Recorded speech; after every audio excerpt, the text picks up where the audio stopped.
Fala galera ligada na G-Fight, Marcel Alcântara novamente aqui com vocês essa semana para apresentar mais um Luta com a G-Fight, nosso quadro semanal em parceria com a Urbet. E novamente comigo, Diego Ribas, ainda de Las Vegas, partindo para Salt Lake City, onde teremos nesse sábado o UFC 291, UFC numerado em Utah. Diego, tudo bom? Bom dia, Marcel. Fala pessoal que está assistindo o quadro, mais uma edição do Luta. E agora a gente vai fazer a análise do UFC 291. Como o Marcel mencionou, estou de viagem em poucas horas, então a gente adiantou aí a gravação do quadro. Se até a gente publicar esse vídeo aqui, pessoal, alguma luta tiver caído, nos desculpe, mas a gente está gravando com uma certa antecedência. Lembrando que a parceria da G-Fight com a Urbet é para fazer esse quadro Luta. Por isso o link está na descrição. Acompanhe aqui o link da Urbet, a nossa casa de apostas, se você quiser ali fazer uma fezinha, fazer aquela sua aposta esportiva. Mas lembrando que você tem que ser maior de 21 anos e tem que apostar com o seu dinheiro com responsabilidade. Vamos que vamos.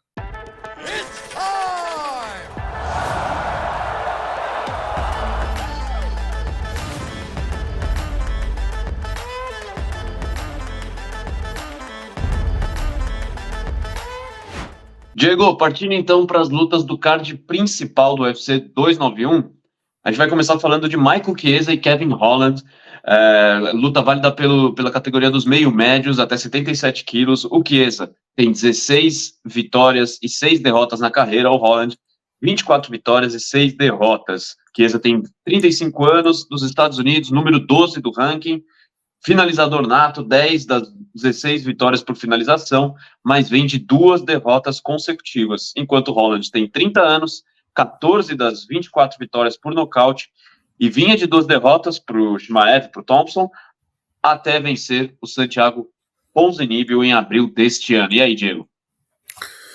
Marcelo, luta interessante, quero muito ver essa luta, por sinal, dois atletas estilos bastante diferentes, tanto dentro quanto fora do octógono. O Chiesa é um cara bem mais low profile, né? Bem mais tranquilo de lidar com a semana da luta mesmo, com a exposição midiática. O Kevin Holland é um cara que fala bastante, que veio do Contender Series. Para quem não se lembra, ele veio do Contender na contratação. Ele foi contratado depois para tapar o card no buraco para enfrentar uma Marreta, se eu não me engano, e aí acho que o Dana White até na coletiva mencionou que ele falava muito, porque de fato durante a luta o Kevin Holland fala muito, é um cara bem engraçado, bem complicado de se enfrentar, mas são momentos diferentes, idade, estilos completamente diferentes. Chiesa é um cara bem experiente, com uma luta agarrada ímpar para a categoria, mas Marcelo, olha só, a gente fala toda semana, né, que estilos fazem lutas e que o momento define a aposta. Esse casamento eu vou apontar o Kevin Holland como favorito, justamente porque o momento dele, né, ele vem de uma vitória, mas a brecha, digamos assim, no jogo dele, que é da luta agarrada, principalmente na defesa de quedas, é algo que ele vem melhorando com o passar do tempo, e eu acho que o volume de jogo, o volume de golpes que ele aplica, a consistência do jogo dele, que a gente pôde ver, inclusive na última apresentação dele contra o Santiago Ponzinibbio, pode e deve fazer diferença contra o Chiesa. Chiesa, que é um cara não conhecido pela sua força física, né, mas pela constância do jogo, por sempre caminhar para frente, por ter queixo duro, enfim, mas acho que também a parte física ali, o peso, o Chiesa já lutou de 7-0 e o Holland até já lutou de 8-4.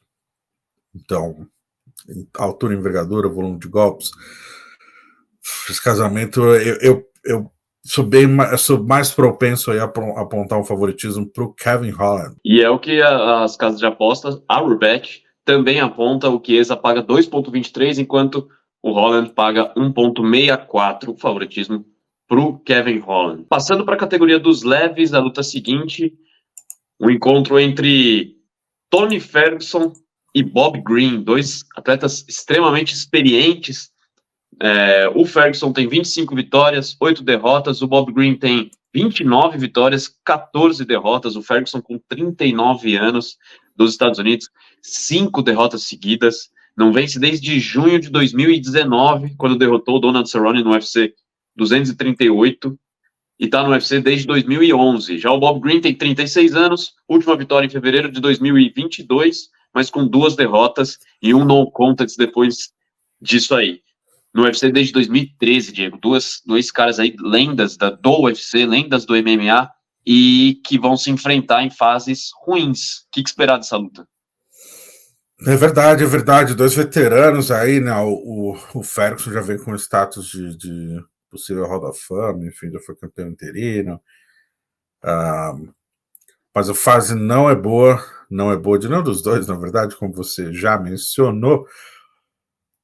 Mas, poxa, do Ferguson destaca, né? Chama a atenção até pela forma como ele foi derrotado em algumas das lutas, a violência dos combates, a carreira dele mesmo no auge, nos seus melhores momentos, quando ele colecionou muitas vitórias, ele teve sim guerras sangrentas, né? E é aquela história da milhagem.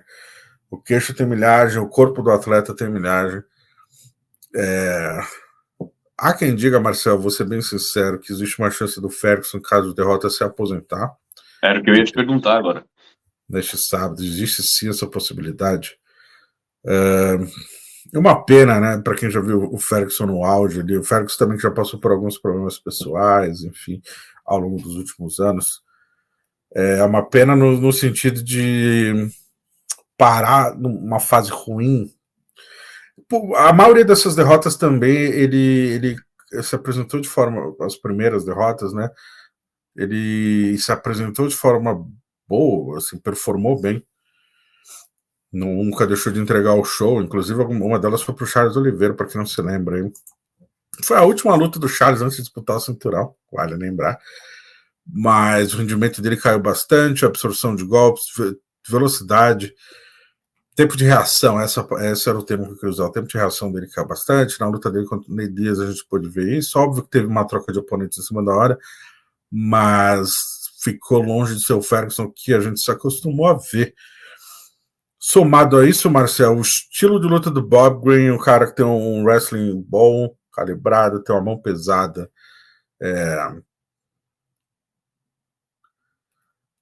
Claro, tirando a imprevisibilidade do Ferguson, seus golpes giratórios, enfim, o caminhar ali do Bob Green no octógono deve fazer diferença, deve colocar em vantagem de posição mesmo para iniciar seus ataques. Ele caminha para frente, corta ângulo e ataca de forma bem rápida e contundente ali. É o famoso wrestler com one punch power, né?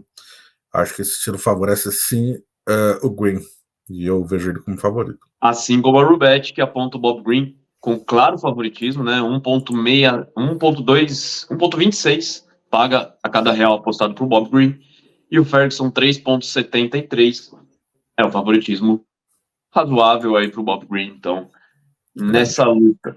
Grande, né? Vamos seguir em frente. Agora a categoria dos meio-médios, até 77 quilos. Stephen Thompson contra Michel Pereira, o brasileiro Michel Pereira, enfrentando aí um ex-campeão da categoria, Stephen Thompson, ex-desafiante da categoria, desculpa, 40 anos, natural dos Estados Unidos, número 7 do ranking, no UFC desde 2012, com 17 vitórias, 6 derrotas e um empate no seu cartel do MMA. Já o Michel Pereira tem 29 anos, é natural do Pará, 15º do ranking, vem de 5 vitórias seguidas, sendo a última delas em maio de 22, quando enfrentou o Santiago Ponzinibbio. E aí, Diego, o Michel tem a chance dele de dar um salto aí de adversários nesse momento? Como é que você enxerga essa luta?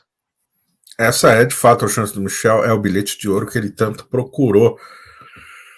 É exatamente isso, né? O Michel, para quem não se lembra, vem pedindo adversários ranqueados faz muito tempo, demorou para entrar no ranking. Michel tem o quê? 5 vitórias seguidas? Você falou, né? 5. Michel fez lutas grandes, lutas duras e grandes apresentações. É o paraense voador, é o cara que dá mortal durante a luta, né? Malucão da cabeça, gente fina demais. impossível não gostar do Michel Pereira. E essa luta, não só ele pediu um cara ranqueado, como essa luta em específico ele vem pedindo faz muito tempo, Marcel, porque o Thompson é um cara karateca assim como ele. Os dois vêm do Karate Shotokan, né? Apesar de um estilo bem diferente, apesar de serem da mesma arte marcial, tem um estilo diferente. O Michel é mais agressivo, o americano joga mais no contra-ataque. E a base do Thompson é muito de karatê mesmo, muito lateral. E é difícil emular isso, se adaptar a isso. Só que o Michel, por ter a mesma a disciplina como arte oriunda, arte marcial oriunda, ele leva essa vantagem, e só que ele não joga tão de forma lateral, ele adaptou seu estilo mais para o MMA moderno, digamos assim. Já conecta mais cotoveladas, joelhadas, trabalha também na curta distância e é mais forte fisicamente. O Michel, ou Michel, o Michel Marcel, ele é um cavalo para essa categoria, né? Em off ele chega a bater 100 quilos, cara bem alto, inclusive. Como ele bate 77 quilos, só Deus sabe, mas tem uma vantagem física também, a diferença de idade, 10 anos mais ou menos, diferença. 11? 40 a 29. Tá bom, aí é bastante diferença de idade. São grandes fatores. Claro que o Michel faz um ano e pouquinho que não luta, né? Esse ato também não é positivo. Chegou a ter uma luta marcada, seria contra o Kevin Holland, e aí, enfim. Não, ele pediu o Kevin Holland, aí o UFC ofereceu o Neil Magny, acabou não aceitando. Enfim, imbróglios contratuais. Essa luta com o Thompson, inclusive, era para ter acontecido em maio, depois em junho, e agora vai acontecer em julho. Vamos lá, Marcel. Vou apontar o Michel Pereira como ligeiro, mas bem ligeiro favorito, tá? Acho difícil apostar nessa luta, inclusive, deixa o recado aqui. Uma luta difícil de se prever. Vantagem física, tamanho, poder de fogo, Michel Pereira. Experiência, controle da distância, Stephen Thompson. Fator da idade, né? O Michel está crescendo ali, alcançando o auge físico, o Thompson ao contrário. Ao mesmo tempo, a experiência e o controle das emoções fazem com que o Thompson termine melhor a luta. O Michel começa mais forte, mas ele tem tendência a cansar, até pelo corte de peso, por ser muito forte fisicamente. Eu vou apontar o Michel por ligeiro favoritismo, numa luta que eu acho muito difícil que aconteça um nocaute. Eu acho vitória por pontos do Michel. Já apontando até terminar a luta. Na Rubet, o Thompson é apontado como um favorito, 1,62 paga uma vitória para o Thompson, e o Michel paga 2,26, até que razoável aí as odds, mas como você falou, né, se você não tem muita certeza nessa luta, se a pessoa não tem muita certeza nessa luta, espera uma outra luta para apostar, talvez não seja o indicado. Agora, existe um favoritismo para o Thompson. Também leva-se em conta o histórico dele, né? Tudo aquilo que ele já passou, os lutadores que ele já enfrentou, venceu, a experiência. O Michel Pereira tem no seu currículo muito menos lutadores expressivos, grandes, como o Thompson tem. Então, isso tudo coloca-se ali no meio da salada para chegar nesse favoritismo. E aí o Thompson é apontado como favorito. Uma pergunta. Como estão as odds aí para uma luta indo para decisão? Irei conferir agora para você. Só um momento. Porque você realmente acredita que essa luta tem chance de fazer os 3 rounds? Sim, acho bem difícil que ela termine por nocaute. Acho que, inclusive, acho bem possível que o Michel vença o primeiro assalto, que o Thompson jogue na defensiva, e o segundo assalto o pau quebre. E no terceiro round, o Michel reduza o ritmo e o Thompson tenta apertar, e o segundo assalto seja o fiel da balança ali. O segundo assalto deve ser interessantíssimo. Mas é isso. Acho sim que o Michel tem um ligeiro favoritismo. Ganhar o primeiro e o segundo assalto e segurar a onda no terceiro. E aí deixar aí o nosso querido Thompson ter que correr atrás do prejuízo, como já diria o Galvão Bueno. Para chegar até o final, ele paga 2,55 e para a luta acabar antes dos 3 rounds, paga 1,48. Paga até mais, né? Paga até mais uma vitória nos 3 assaltos do que o Michel Pereira vencer.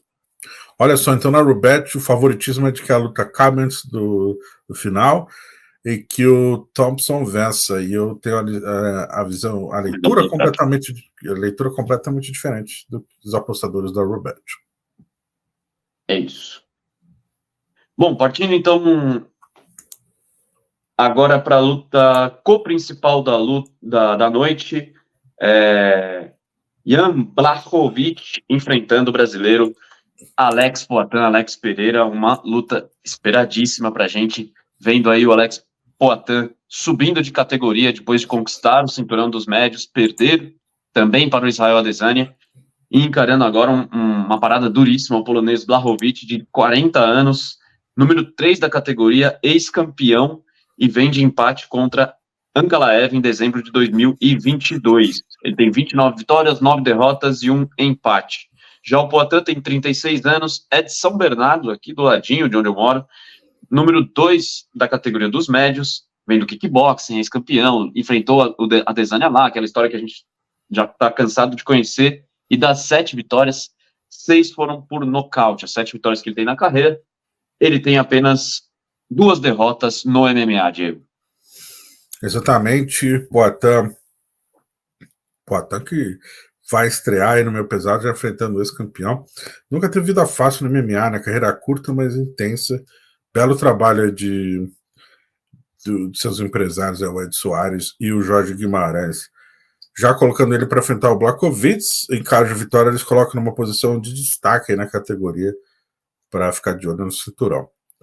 Bom, uma luta complicada para ambos, né? Aquela coisa de estilos fazem lutas. O Blachowicz a gente já viu quando o Adesanya subiu de peso para disputar o cinturão, ele enfrentou, na época, o campeão era o Jan, e o polonês venceu, levou a melhor, né? Botou para baixo, administrou o jogo por cima. Não é segredo que ele deve tentar fazer isso. Mas alguns fatores aí, vamos lá. Blachowicz tem um poder de nocaute interessante, forte, pesado, é a estreia do Poatan na divisão. Então é difícil você estrear já enfrentando um cara desse calibre. O Ian tem um jogo de solo razoável para a categoria, principalmente por cima. Como eu mencionei, ele já fez essa estratégia contra o Poatan, contra o Adesanya, desculpa. O Adesanya botou o Poatan para baixo na primeira luta, venceu um assalto de forma com larga vantagem quando ele impôs esse estilo. Óbvio que lutas são lutas, o Poatan não estava esperando esse tipo de... Foi surpreendido pelo Adesanya, né? Mas uma coisa que me chama a atenção, Marcel, é o tamanho, né? Para quem ainda não viu o Poatan de perto, ele é de fato um cavalo, né? Tem quase um... Não, tem mais de 90, ele é um pouco maior que o Minotauro, inclusive, não sei como ele bateu 84 quilos. Inclusive, imagino eu que o poder de absorção de golpes do Poatan vai ser melhor agora, sem esse corte de peso absurdo. Glover Teixeira falou que o Poatan em off já estava trabalhando para esse campo com 230 pounds, né? Ali 25 pounds, ali 11 quilos, 104 quilos, 104, 105 quilos, com 8% de gordura corporal. E o Blachowicz já tem seus 41, 42 anos. Além disso, o Glover, fiel escudeiro ali, treinador do Poatan, já enfrentou o Blachowicz, sabe o caminho das pedras. Estilos fazem lutas, Marcel, a forma, e é uma luta de apenas 3 assaltos, né? Blachowicz não é segredo o que ele vai tentar fazer, o que ele pode fazer. Ele que só foi nocauteado, se eu não me engano, uma vez na carreira pelo Marreta, né? No auge da carreira do Marreta. Acho uma luta complicadíssima para o Poatan, mas eu vejo o brasileiro com favoritismo, sim. Acho que a Rubet também entende que essa luta é uma luta complicada, tanto é que o favoritismo é do Blachowicz, mas com muito... No detalhe, o Blachowicz paga-se por uma vitória dele 1,81 a cada real apostado e para o Poatan 1,97. É realmente uma luta que coloca os dois muito emparelhados ali Então não existe um favoritismo claro. E deixa eu só fazer uma correção. Na verdade, eu inverti quando eu falei lá do Michel Pereira com o Stephen Thompson. Para chegar até o final, na verdade, você estava mais no caminho das pedras ali. Uma luta mais longa paga-se 1,48 e uma luta que terminar antes dos 3 assaltos paga-se 2,55. Então, realmente, eles enxergam que aquela luta possivelmente vai acabar com a papelada com os juízes. Eu estava vendo isso até porque eu fui ver a do Poatan, que é o contrário. Eles enxergam que pode acabar antes dos 3 assaltos. 2,43 paga para ir até o final e 1,52 paga para terminar antes dos 3 assaltos, Diego. Maravilha, os 2 brasileiros como azarões e eu, olha só, que chegamos a esse dia que Diego Ribas pachecando, e quem diria, Marcelo, o mundo dá voltas. O mundo dá voltas. Você que reclama do pachequismo. Né? Eu acho, de fato, que os brasileiros são favoritos. A do Michel eu acho bem apertada essa luta, do Poatan também.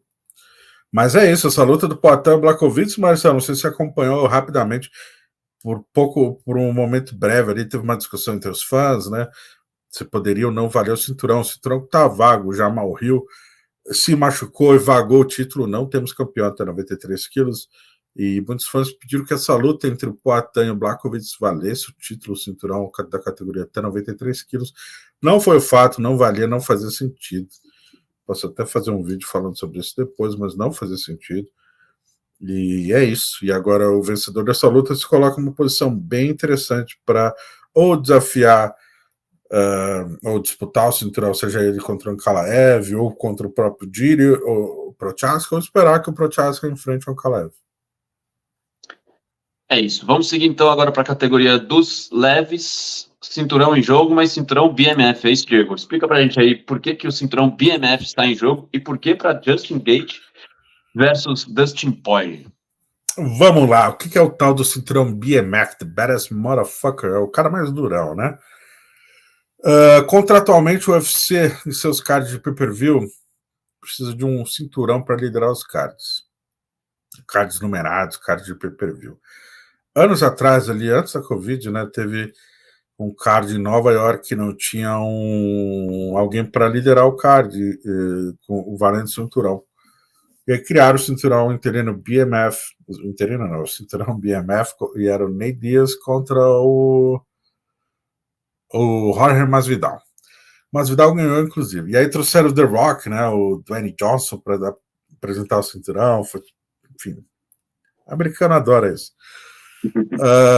Esse cinturão nunca foi colocado em jogo. Era apenas enfim, sei nem como descrever direito. É um título ali, sem ser um título de fato. Bom, nesse momento do atual aí no UFC em 2023, pelo número de campeões, pelo número de lutas a serem feitas, o UFC e o Masvidal se aposentando em abril, criou-se essa oportunidade, a necessidade de ter alguém para liderar esse card do UFC 291, valendo cinturão. Lembrando que a gente acabou de ter aí um card numerado no início do mês de julho, vai ter um agora em agosto. Então fez sentido comercialmente que esse cinturão voltasse a ser colocado em jogo. Masvidal deve estar lá para presentear o novo campeão com o título, passar aí as honrarias. E como é feita a escolha, Marcel? Bom, quando tínhamos o Masvidal e o Nate Diaz, eram 2 gangsters, como o pessoal chama, cara, o Justin Gaethje até pode ser, mas pô, o Poirier é um cara super bom moço, né? Já ganhou até prêmio no Hall da Fama pela instituição de caridade que ele lidera. Acho difícil colocar ele nessa categoria, mas se a gente for ver dentro do octógono, de fato ele é um BMF no octógono. Tanto ele contra o Justin Gaethje, essa luta vai ser incrível, inclusive. Mas respondendo a sua pergunta, foi esse mais ou menos o critério para se colocar esse cinturão em jogo.